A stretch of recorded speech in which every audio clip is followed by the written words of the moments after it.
Chris Funderburg.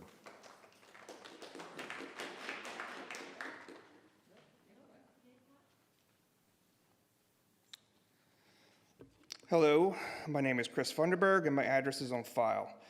In the 2 weeks since we last spoke, only 2 of you found it worthwhile to respond to me. Since then, I've had radio silence. I'm the father of 5 children in county schools, and I'm trying to warn you about the problems you're getting ready to face and the damage that it's going to do. Based on my research of PWCS Policy 738-5 and the VDOE Transgender Model Policy, several issues are apparent.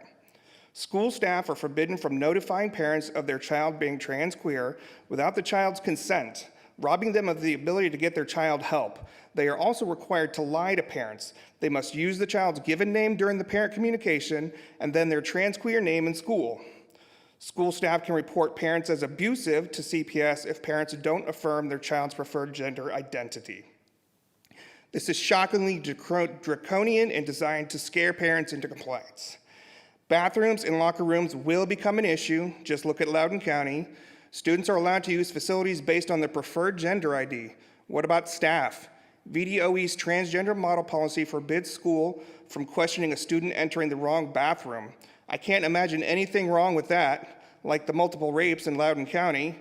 Do parents know that their children are sharing bathrooms and locker rooms with someone of the opposite sex?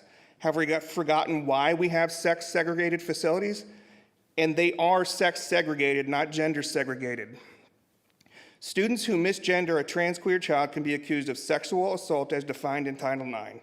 Our children can be labeled as a sexual assaulter simply for using the biologically correct pronoun and given stiffer penalties under the Code of Behavior beyond simple bullying, which generally isn't much anything. This is also forced speech.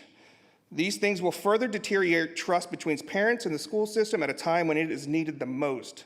School staff are required to use preferred pronouns and names. Again, this is forced speech, which is much worse than being denied the ability to say whatever you want.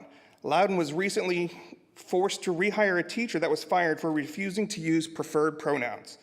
The model policy also encourages trans-queer after-school clubs to further normalize deviant behavior, and it is deviant behavior.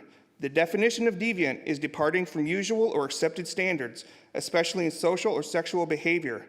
Trans-queer make up about 0.3% of the population, which falls into the deviant category. The trans-queer agenda sacrifices the safety and well-being of the 99.7% of the population for the questionable safety of trans-queer students. Telling children that believe in Santa Claus and the Tooth Fairy that they can change genders will cause long-term and possibly even lifelong damage to them, and that will be on you. End this farce, remove the books, stop the clubs, shut your mouth, and prevent activist staff from indoctrinating our children. It's not hate, it's the truth.